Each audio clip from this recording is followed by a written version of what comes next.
거센 파도에 깎인 암석 기둥이 1km 넘게 이어진 곳, 바로 도진보입니다. 이곳 주상절리 절벽은 특이한 성분과 빼어난 절경을 자랑합니다. 일본의 천연기념물이며 전 세계에도 3곳밖에 없죠.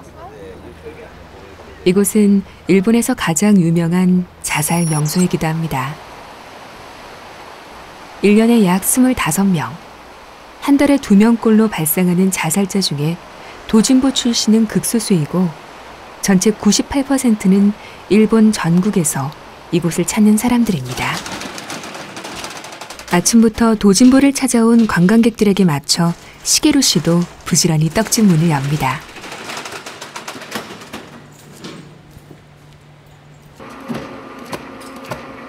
얼핏 보면 평범한 떡집 노인. 그러나 시게루 씨에게는 떡집보다 더 소중한 일이 있습니다. 시게루 씨는 원래 경찰 간부였습니다. 은퇴하기 전 마지막 근무지로 이곳 경찰서 부서장을 맡았다고 합니다. 東尋坊市とご存知ね、皆さん回ってお分かりの通り、一周すると 1.4 キロあるんですね。ところが飛び込む場所わずか3カ所なんですよ。いわゆる雑具、3カ所にあれば3カ所で見張り人を置くとかですね、場合によっては立ち入り禁止するとかいろんな対策を講ずるべきなんですけども、何にも講じずに放置されていた。これに対してね、非常に私は疑問を感じて行政にもお願いしたんですけども、そんなどうしようもねえんやという言い方をされました。そんなことないでしょということで、私はね、毎日朝6時に起きてですね、パトロールしてそこで声をかけて歩いた。また夜仕事終わると5時15分まで仕事なんですけど、5時15分からもまたパトロールしてですね、そこに声かけて歩いたんですね。 퇴직을 한 후엔 하루 3번 본격적인 도진보 순찰에 나서고 있습니다. 알고 보니 떡집을 연 이유가 있었습니다. 自分では正月になると必ずっていうほどお餅食べるんやね。あともう家庭も崩壊している、自殺考えてる人たちはお餅を食べることによってそのお正月を思い出し、家族を思い出し、自分の小さい時のね親との思い出すということで、相手の心にね訴えるものがあるんじゃないかということで、これを考えて自殺防止に役立ってもらうということでお餅屋さんを始めた。 지난 10년 동안 도진보에서 살려 고향으로 돌려보낸 사람들은 총 441명. 시게루 씨는 그들에 관한 기록을 꼼꼼히 정리해두고 있습니다. 例えばこれ東京から来た40歳の男性がですね、午後5時半ごろに岩の最先端で座っていたために話を聞いたところ、2年半前に7年間働いていた社長と見解になり調停して退職金をもらいました。うつ病を患って仕事にも就けず、両親の年金で食べさせてもらっていましたが、もう心労が重なってもう自殺するしかないと言ってここへ来ましたとカウンセリングをして、で8時ごろ家族に連絡を取って帰宅させたというような内容、こういうやつをここで保護した人たちのことをずっとこうやって日報として。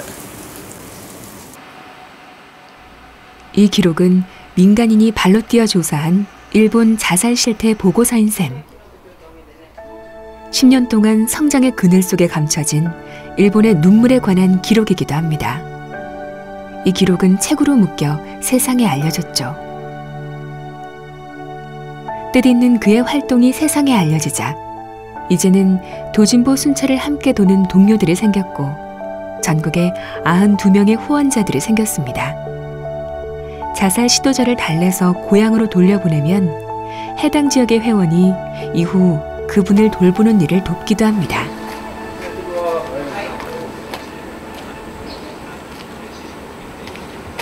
시게루 씨가 정기 순찰에 나섭니다. 아침, 점심, 저녁 하루 3차례 비가 오나 눈이 오나 하루도 거르지 않고 나서는 길. 제일 먼저 자살이 자주 일어나는 지점을 살핍니다. 도진보 1.4km 절벽 반경 안에는 이런 자살 포인트가 3군데 있다고 합니다. その他にやっぱここは入水自殺のする場所になってるんですね。飛び込む前にね、自分の衣装をね、衣装をここで置いとくんですよ。で靴を脱ぐんですね。靴を脱ぐ理由っていうのは私も今までわからなんだんですけど、その子に聞いたら、実はここで私亡くなったよ、早く私の死体を引き上げてほしいと、この目印、ここで飛び込んだよっていうことを皆さんに目印として靴脱ぐんですよって、こういうことを言ってましたね。あとね、時々ね、その岩陰に隠れているんですよ。人に見つかるの嫌からね。こんな関係でここらも一応要注意場所としてこうやって回って歩いてますね。가파른 바위길을 70대 노인이 쉼없이 오르내립니다. 사람들이 없을 때엔 누군가 몰래 숨어서 투신할까봐,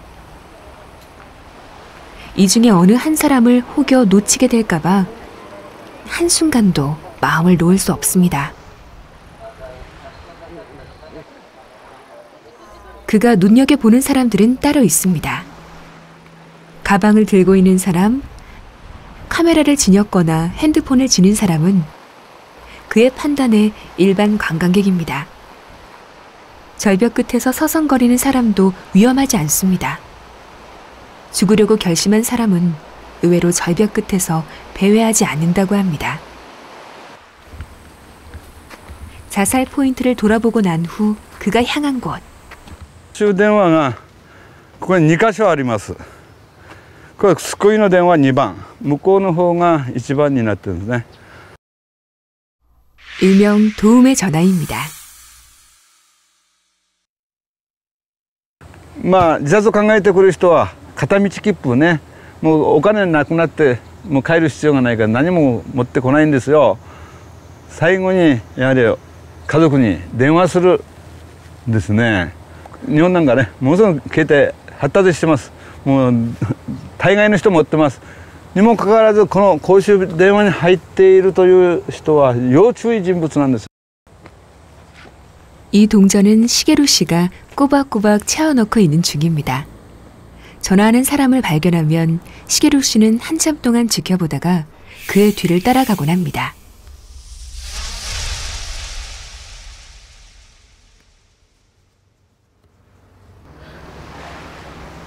한 남자에게 시게루 씨가 다가갑니다. 의기소침한 모습, 별다른 소지품도 없는 남자. 시게루 씨와 청년은 한참 동안 이야기를 나눕니다.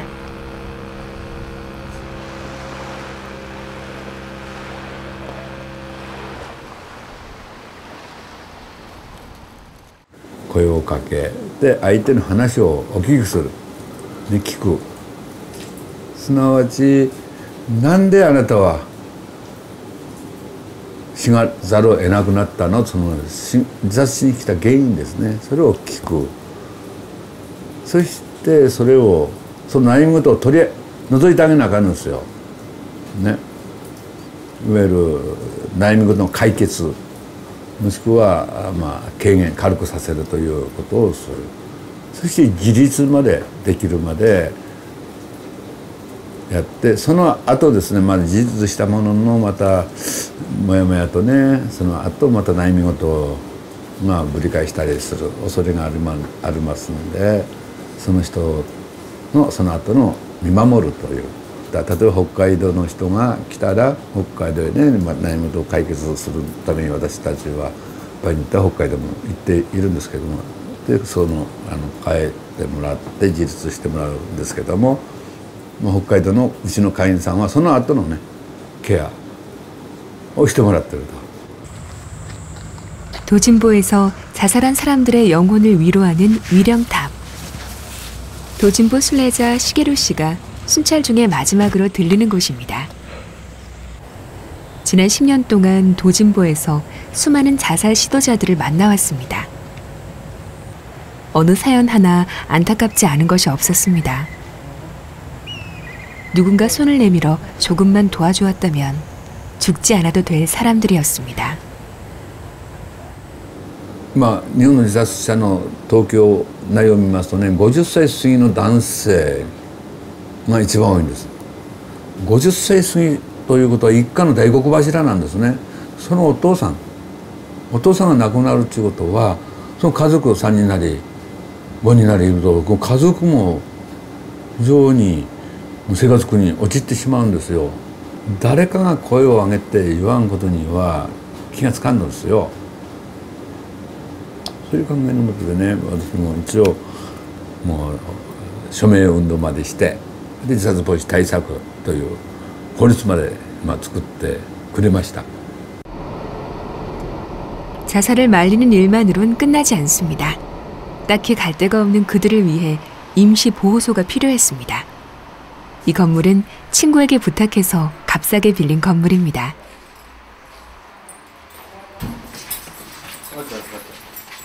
도진보 절벽 앞에서 구해온 사람들은 한 달 정도 이곳에 머물면서 다시 일어설 힘을 찾는 중입니다.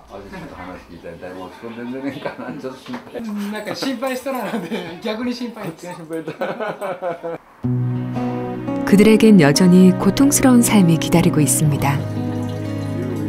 그럼에도 이젠 더 이상 혼자가 아니라는 생각이 새로운 힘을 주고 있는 것 같습니다.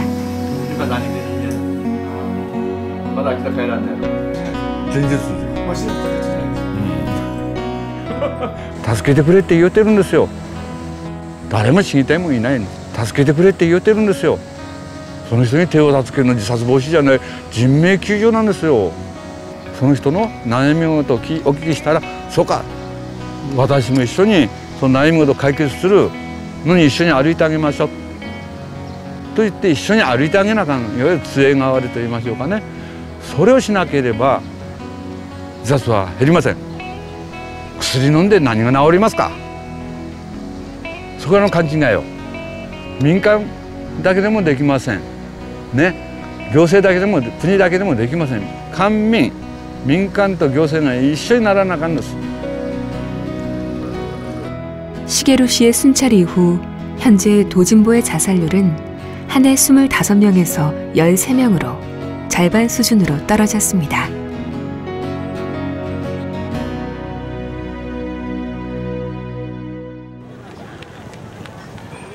누구에게나 삶이 무겁고 힘들 때가 있습니다.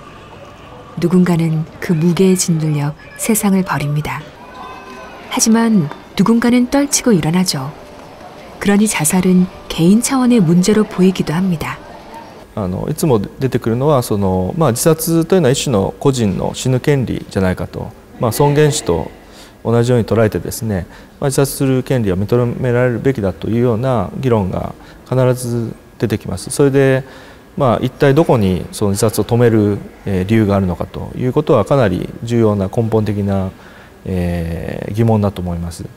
で一つ言えることはやっぱりある人が自殺することによって非常に大きなですね、直接的な例えば鉄道自殺で直接的なコストが起きるというようなこともありますけれども、やはり間接的なコストも非常に大きいと思います。我々の推計によるとですね、1人の方が自殺すると遺族がだいたい4人から5人出ます。遺族というのは非常に精神的なですねダメージが大きくてですね、PTSD を発症するというようなことも医学では明らかになっておりますけれども、 일본에선 해마다 도쿄 마라톤 참석자 수와 맞먹는 약 3만 명이 스스로 세상을 떠나고 있습니다. 10년 동안 총 30만 명이 떠났고 유족과 지인 10명씩을 합하면 일본 인구 약 300만이 자살 문제로 고통받고 있는 중입니다. 2000人減ったんじゃなくて、これ3万人また増えたってことなんです。自殺者数というのは失業者数みたいに300万人いる。 일본인 40명 중에 1명이 가족을 자살로 잃는 시대가 됐습니다. 오늘 이 자리에 모인 사람들은 일본 전역 지자체에서 자살 대책을 담당하는 실무자들입니다. 자살 문제로 인해 고통받는 인구가 과거보다 크게 늘어난 현실. 이를 해결하기 위해 각자 어떤 방법들을 고민했고 실행하는지 팜플렛으로 작성, 제출했습니다. 다른 지방의 대책들을 한눈에 비교해보고 연구해볼 수 있는 자리죠. 현직 총리 부인도 참석했습니다. 本当の幸せって何なんだろうなとずっと考えてまいりました。今日本で主人が総理大臣させていただく前からですけれども、ホームレスの方とか児童養護施設の子どもですとか、なるべく私は、弱いところに寄り添いたいと思いまして、いろいろなところに、行かせていただいております。しかしなかなか自殺の実態というのは私もよく分かりませんので、今日勉強させていただきたいなというふうに思ってまいりました。 실은 정부와 지자체가 움직이기 훨씬 전부터 민간 대표들의 노력이 있었습니다. 시미즈 씨도 대표적인 자살 예방 활동가입니다. 일본 자살 예방 민간 기구 라이프링크는 시미즈 씨 혼자 힘으로 시작한 단체입니다. NHK 보도팀에서 일했던 시미즈 씨는 자살 프로그램을 만들면서 문제의 심각성을 알게 되었고 NHK를 떠나 아예 민간 활동가로 나섰다고 합니다. ただ基本的には自殺の問題は個人の問題だというふうに政府はずっと捉えてきて、だから自殺対策は政府がやる必要ないんだというふうに一貫して主張してきたので、だからこそ我々がまずやって、で政府も現場に引っ張り出さなければならなかったということ。 언론인 출신답게 그는 내각과 경찰, 국회를 찾아다니면서 자살 예방을 위한 실태 조사에 나섰고 민과 관을 이어주는 다양한 활동을 해왔습니다.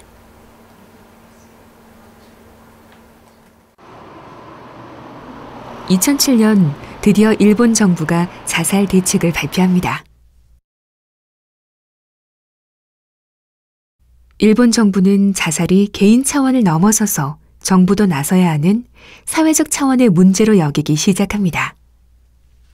自殺っていうのはその個人の意思じゃなくて、やはりその人が心理的に追い込まれた末に起こるものだと。なので、そういった観点からすると、自殺っていうのは基本的には防ぐことができると。そのどうしようもないものじゃなくて、社会で取り組めば減らすことが防ぐことができるものだと。 일본의 자살은 97년도를 기점으로 35%가 급증했습니다. 바로 그해 일본 정부가 금융기관의 파산 위험을 줄이기 위해 대출 규제 강화를 발표한 일과 무관하지 않습니다. その多くの金融機関は不良債権を切るということをやったわけです。でこれがその借り手の側からするとですね、今まで銀行から借りられていたのが突然借りられなくなると、それから今までの借金を突然返してくださいというふうに言われる、貸し渋り貸し剥がしと言われる事態がその97年に生じました。でこのこととですね、その中小企業零細企業のその事業主の方々が特に97年度のですね最後、98年の3月ということなんですけども、この時期にその自殺者が増えたということと強く関連しているというふうに我々は考えております。 2000년대에는 고용 불안 때문에 청년층 자살이 증가하면서 전체 자살률이 계속 높은 수준을 유지합니다. 그런데 자살률이 크게 늘어난 지 14년째인 지난해 기적 같은 일이 벌어집니다. 자살률이 10%나 감소한 것입니다.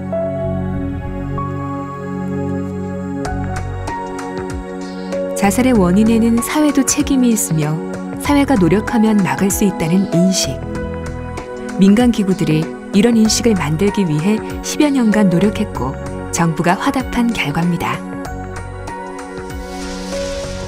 2007년부터 일본 정부는 막대한 예산을 투자했고 이 돈이 지자체로 배분돼서 세밀한 대책이 마련되고 있습니다.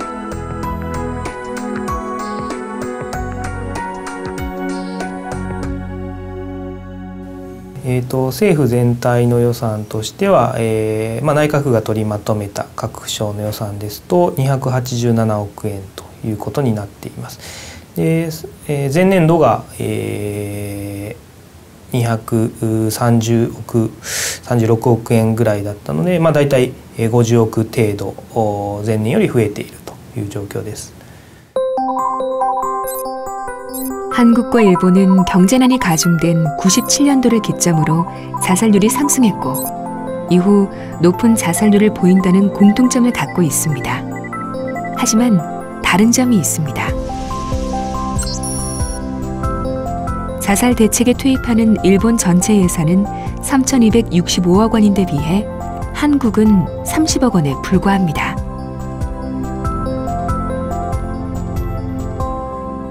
これは非常にですね、韓国のケースは、深刻なケースだと思います。韓国の自殺がなぜ、増えているのかということは非常にこう、緻密な実態把握が必要だと思うんですけれども、いくつか考えることはその非常に日本と、似ている面もあると思いますが、その経済的な、国全体の経済はその成長傾向があるとはいえ、その貧富の差が拡大していてですね、で通貨危機以降、貧困層が増えてそれがなかなかなくなっていないというようなその、非常にこう低所得者のその生活苦の問題があるだろうというふうに予想はされます。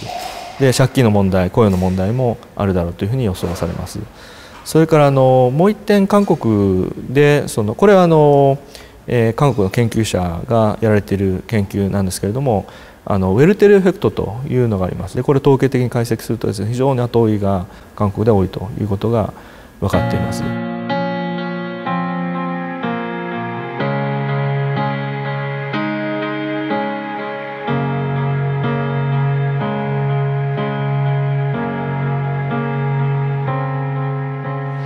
대한민국은 8년 동안 자살률 세계 1위 국가이며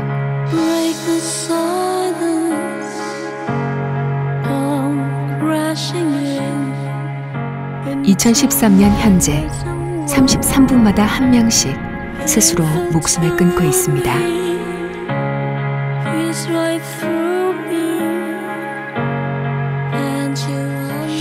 2013년 자살 예방을 위한 작은 시작들.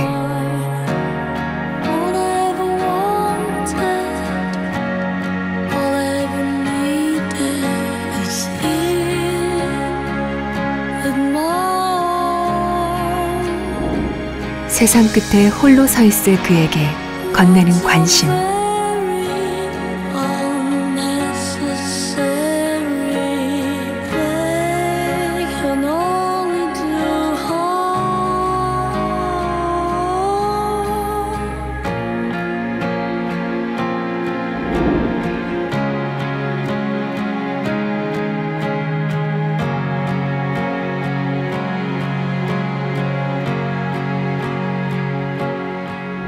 당신은 혼자가 아니라고 말해주는 우리가 필요합니다.